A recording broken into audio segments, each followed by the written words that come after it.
Ladies and gentlemen, if I can have your attention, thank you for being with us here this afternoon, and please allow me to introduce our host, the Vice President of Marketing for McLaren the Americas, Andy Thomas. All right, thank you very much. Welcome everybody, great crowd. Thank you very much for coming out today. Velocity is fast becoming a must-see event on the automotive calendar. Where else do you see an event to bring all these great racing cars to life for the audience? So thank you all for being here. It's also a very special time for us. We're celebrating our 60th anniversary. So the anniversary of Bruce McLaren starting this great company. And I can't say that without also thanking Amanda McLaren, Bruce's daughter, who's in attendance with us tonight.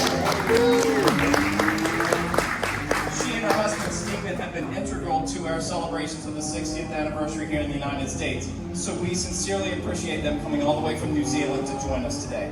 So thank you very much. Thank you. So you've undoubtedly seen some of the icons of our racing history going around the track today. Really amazing to see these cars come out of the MTC and see them running on the track.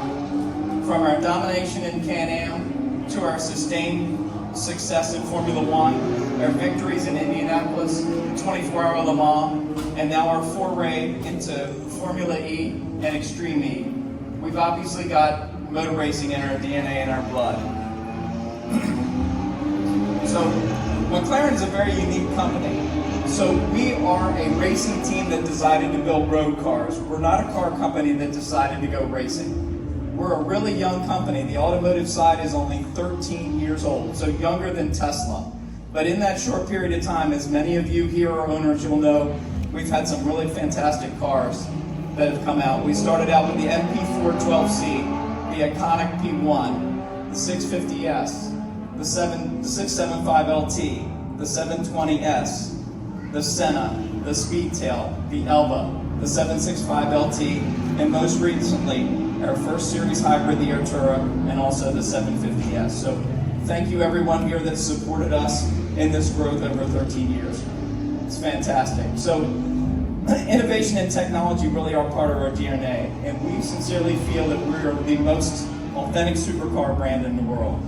And, and to help celebrate that today, we are going to talk about the Triple Crown of Racing. So those of you who don't know what this is when you win Monaco, the Indy 500, and the 24 Hours of Le Mans. And I'll give you a guess, there's only one car company that's ever done that. You've got it, McLaren. So here to help celebrate this very significant achievement, I'm going to bring some experts of these three races up on the stage today. So we have F1 driver Lando Norris. IndyCar pilot Pato O'Ward. And the Le Mans legend, Derek Bell. Come on up, fellas, and we'll have share some of your experiences with the group.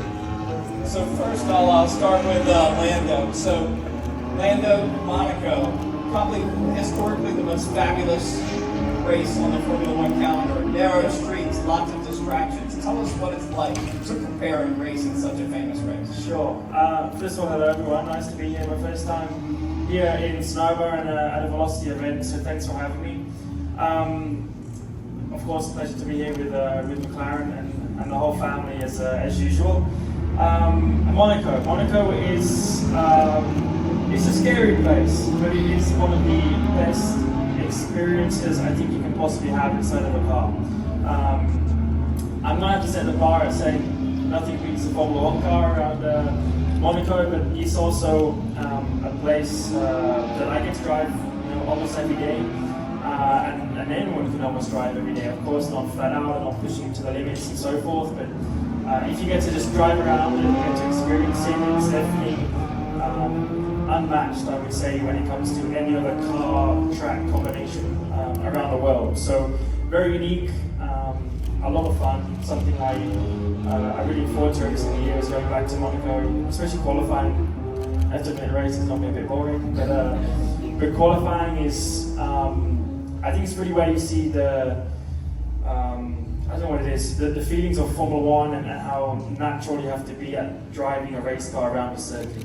It's not about, it turns into not being driving with reactions, it's driving with anticipation, and that's what you have to do around Monaco. And you pay the price very quickly if things are wrong. It's never a nice thing, but you experience it, everyone experiences it at some point. But there's also other things like Le Mans and Indy 500, which I've never experienced, but I'm sure are similar in some ways too. Great. Thanks, Andy. Yeah.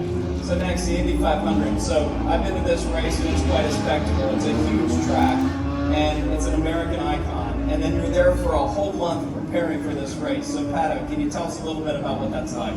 Yeah. Hi everyone. It's good to see friendly faces, new faces, and the Indy 500. What can I tell you? It's a crazy event.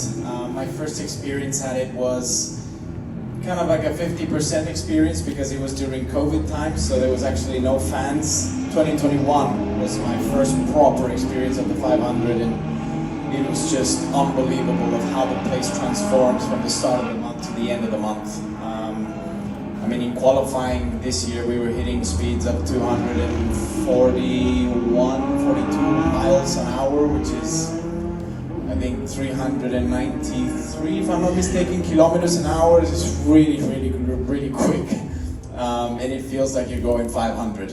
It really is a feeling unlike anything else. And then you put the traffic into there and racing with other people, and it really is a magnificent event.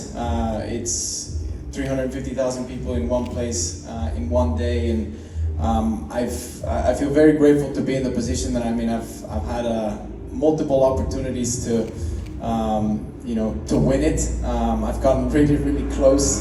If you guys saw it, what happened this year obviously was a bit of a heartbreak ending, but we have another opportunity next year, and just really looking forward to continuing to work with the team behind me, and it'd be cool to have you out in these next few years. I really think you would really enjoy it. It's I feel like a lot of people give it bad, not a bad reputation, but I remember when I was in the F1 paddock a few years ago, and they're like, how was the 500? Oh, it was good. They're like, oh, well, you still have your legs, so you've been lucky.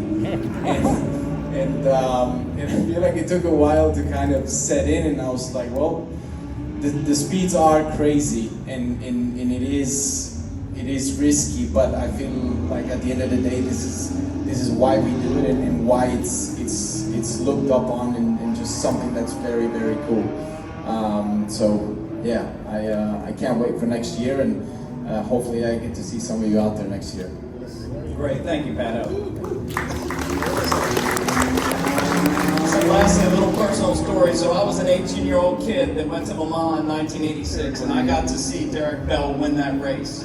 Now, he wasn't in a McLaren, but many victories later in 1995, he piloted with his son Justin an F1 GTR and won Le Mans. And it's such an iconic race. It's a huge course. It's 24 hours. Derek, tell us a little bit about that. We haven't got much time left, actually. First of all, actually, I didn't win it with Justin in the McLaren. I'm sorry. McLaren did win, but we weren't in it. But I driving with my son Justin, a guy called Andy Wallace. It was a last-minute thing because I'd retired the year before. We said, never let me come back to this bloody race again. But I have done it 25 times out of 26 years, so I think I've done my spell there. So we go back the next year, and of course, as luck would have it, it poured with rain, and we knew that the car actually wouldn't last in the dry, particularly because we had a little minor problem with something in the transmission. But it rained from 8 o'clock at night right through to like 10 in the morning. We somehow took the lead at 10 o'clock at night and led till like midday the next day. It was unbelievable. We were all spinning. The top three cars spun off, came back. We never hit anything. I don't know how. We weren't obviously doing those sort of speeds at that particular point, but we were going quickly. And the car was amazing. It was the little F1 GTR, and it was built for the street, not to go around a racetrack really.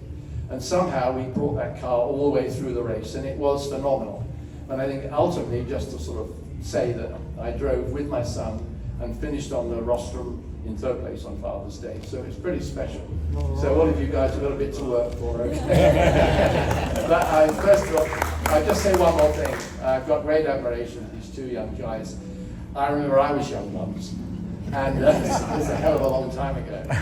But 60 years ago, when I started, was tough times. That's when I got to know Bruce McLaren, and he asked me to drive in the British Grand Prix for him with the four-wheel drive car, which wasn't such a good idea. But it was an experience, and the suspension broke very early on. But just to get to know Bruce, know how young he was and what he did, and then over the years to drive, I drove for Can-Am cars and various others. But what a wonderful man, and what he's done, and thanks to all the people that are working with McLaren now to get the team where it is, and to be such a strong force in motor racing. So thank you all very much for coming, and I'm honoured and flattered to be with you two young blokes. Thank you very much, Derek. So everybody, we're going to watch a video now that unveils this great car, and the guys are going to help us unveil it at the end.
Ladies and gentlemen, the McLaren 750S 3759.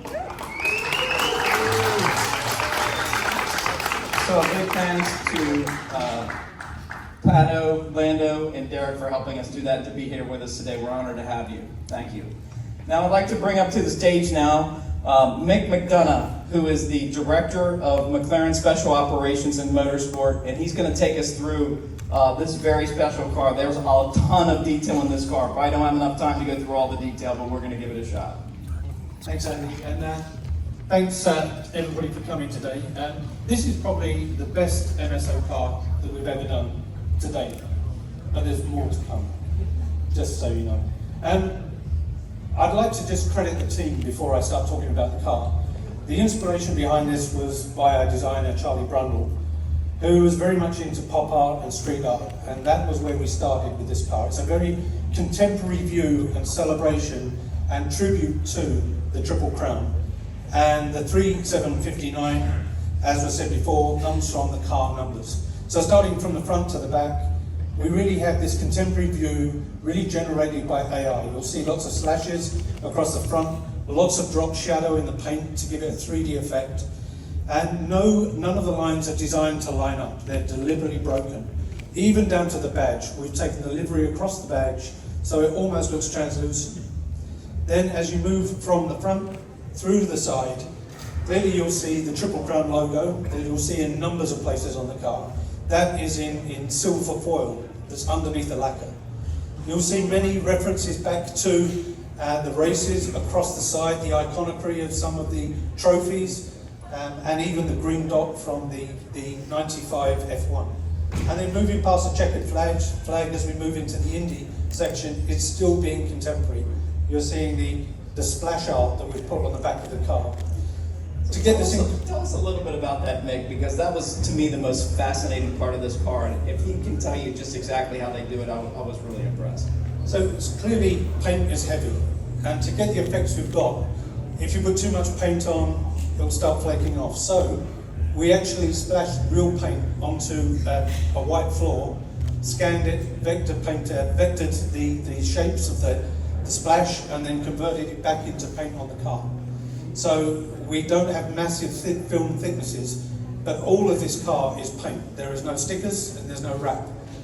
It took over 1,200 hours of paint to create this car, and that doesn't include what went on the interior. The car is full of Easter eggs and lots of detail, which I'm not going to go into. That's for the customer to find. But one thing we did do that's really neat on this car is there is a QR code.